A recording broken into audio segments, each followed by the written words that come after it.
श्री स्वामी समर्थ। मी Aparna's lifestyle आणि cooking recipes या माझ्या यूट्यूब चॅनलमध्ये अगदी मनापासून तुमचं स्वागत करते। तुमच्या मनातील सर्व चांगल्या इच्छा स्वामी माऊली पूर्ण करोत ही स्वामी चरणी प्रार्थना करते आणि आजच्या व्हिडिओला सुरुवात करते। गणेश चतुर्थीच्या आदल्या दिवशी म्हणजेच भाद्रपद शुद्ध तृतीयेला हरतालिका हे व्रत केले जाते। तर यंदा शुक्रवार दिनांक 6 सप्टेंबर 2024 रोजी हरतालिका हे व्रत केले जाईल। तर आजच्या व्हिडिओमध्ये हरतालिकेचे व्रत कोणी करावे, कसे करावे, तसेच हरतालिकेचा उपवास कसा करावा, या व्रताला काय खावे, काय खाऊ नये, उपवास कधी सोडावा, कोणता पदार्थ खाऊन हा उपवास सोडावा, तसेच ज्या स्त्रियांना मासिक धर्म असेल किंवा सुतक असेल त्यांनी व्रत करावे का, तसेच हे व्रत करताना काही विशेष नियम पाळणे महत्त्वाचे असते ते कोणते, त्यामुळे या व्रताचे संपूर्ण फळ आपल्याला मिळेल अशी संपूर्ण हरतालिका व्रताची माहिती आपण आजच्या व्हिडिओमध्ये जाणून घेणार आहोत। त्यासाठी व्हिडिओ स्किप न करता पूर्ण पहा आणि तुम्हाला आपले व्हिडिओ जर आवडत असतील तर चॅनलला सबस्क्राईब नक्की करा आणि आपले व्हिडिओ जास्तीत जास्त लोकांपर्यंत शेअर करा। तर मंडळी, हरतालिकेचं व्रत हे भगवान शंकर व माता पार्वती यांना समर्पित आहे। हे हरतालिकेचं व्रत कुणीही करू शकतं। कुमारिका असेल, सौभाग्यवती स्त्रिया किंवा ज्यांचे पती हयात नाहीत त्या महिला देखील हे व्रत करू शकता। तर हे व्रत सौभाग्यवती स्त्रिया आपल्या पतीच्या दीर्घायुष्यासाठी तसेच कुटुंबाच्या प्रगतीसाठी आणि सुखी समृद्धीसाठी हे व्रत आचरण करतात आणि कुमारिका मुली मनासारखा जोडीदार मिळावा त्यासाठी हे व्रत आचरण करतात आणि ज्या महिलांचे पती हयात नाहीत त्यांनीही आपल्या कुटुंबाच्या कल्याणासाठी हे व्रत आचरण हे ते करत असतात किंवा महादेवांच्या उपासनेसाठी हे व्रत त्याही करू शकतात, कारण देवी पार्वतीने भगवान शंकरांना प्राप्त करण्यासाठी हे व्रत केले होते। देवी पार्वतींची कठोर तपश्चर्या पाहून देवादिदेव महादेव तिच्या समोर प्रकट झाले आणि पत्नी म्हणून त्यांना स्वीकारलं। तेव्हापासून मुली चांगल्या उपवर जोडीदार मिळण्यासाठी तसेच सौभाग्यवती स्त्रिया आपल्या पतीच्या दीर्घायुष्यासाठी व सुखी वैवाहिक जीवनासाठी हे व्रत आचरण करतात। मात्र हे व्रत करताना काही महत्त्वाचे नियम काटेकोरपणे पाळले तर या व्रताचे पूर्ण पुण्यफळ आपल्याला मिळते।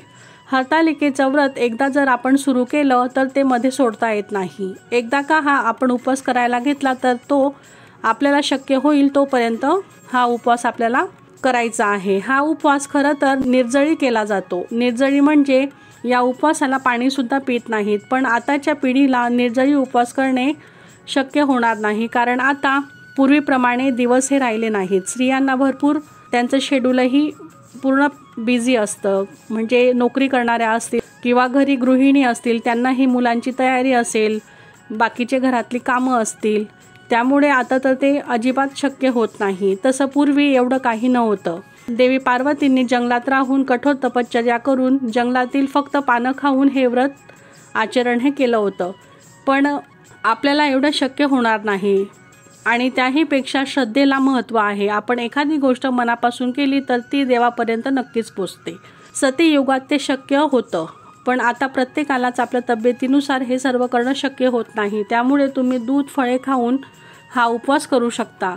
हरतालिकेचा उपवास संपूर्ण दिवसभर व रात्रभर करायचा असतो आणि दुसऱ्या दिवशी हा उपवास सोडला जातो। अनेकदा दूध फळे खाऊन हा उपवास केला जातो। सहसा फलाहार करूनच हा उपवास करावा, पण प्रत्येकाला ते शक्य होत नाही, त्यामुळे श्रद्धेने हा उपवास जसा जमेल तसा आपण करावा।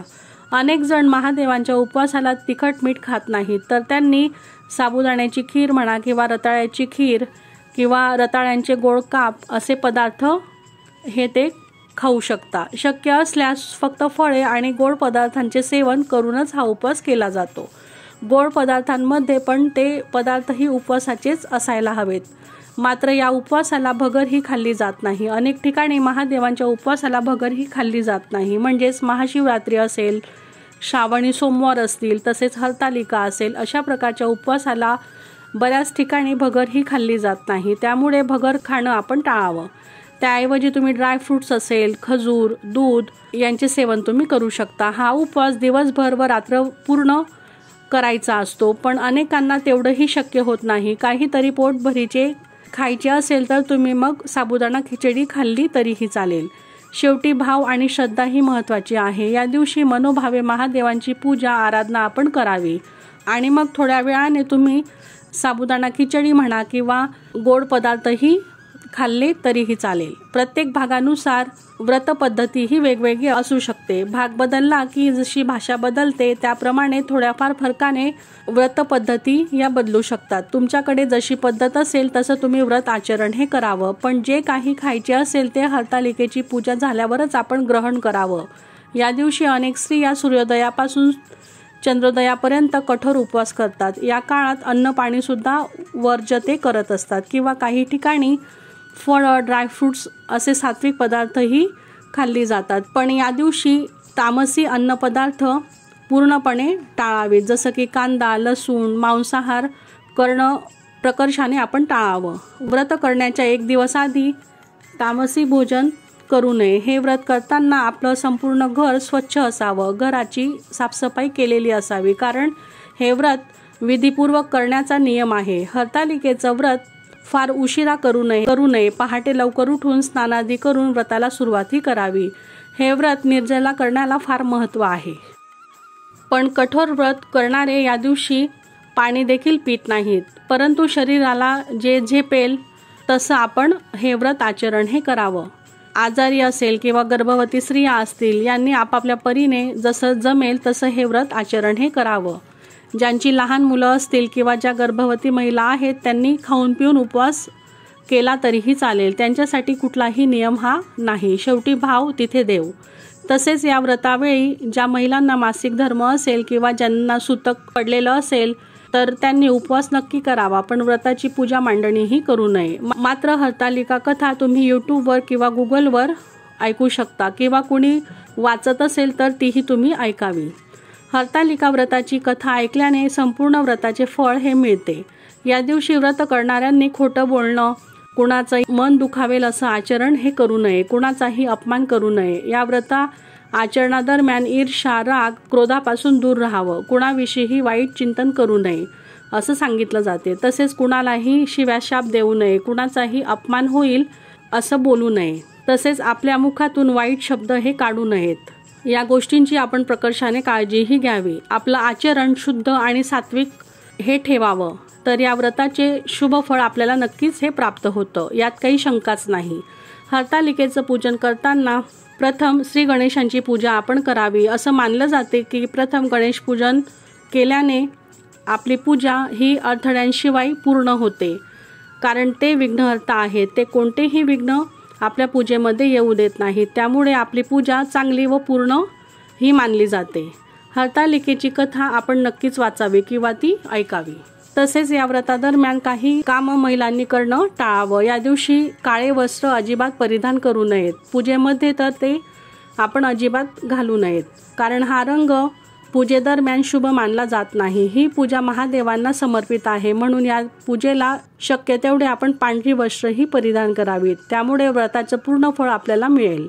महादेवांना पांढरा रंग अतिशय प्रिय आहे। जरी तुम्हाला पांढरे रंग परिधान करायचे नसतील तरी लाल, गुलाबी, पिवळा, केशरी हे रंग तुम्ही परिधान करू शकता। हे देखील आपल्या हिंदू धर्मशास्त्रात शुभ रंग मानले जातात।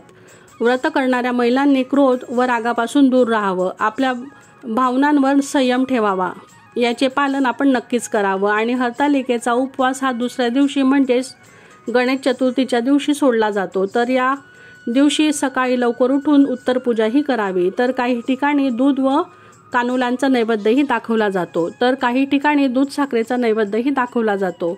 हाच नैवेद्य प्रसाद रूपी घेऊन आपण हरतालिकेचं व्रत हे सोडायचं असतं। आणि या दिवशी गणेश चतुर्थीही असते, तर काही जण गणपती स्थापना झाल्याशिवाय सुद्धा उपवास हा सोडत नाहीत।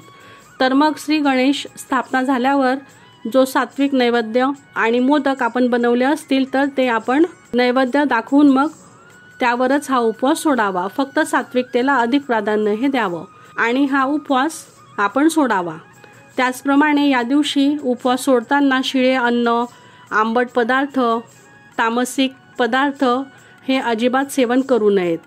असं केल्याने व्रताचे फळ हे अपूर्ण राहतं असं सांगितलं जातं, त्यामुळे सात्विक पदार्थच आपण नैवेद्यामध्ये ठेवावीत। तर अशा प्रकारे हरतालिकेच्या व्रताविषयी संपूर्ण माहिती आपण आजच्या व्हिडिओमध्ये पाहिलेली आहे।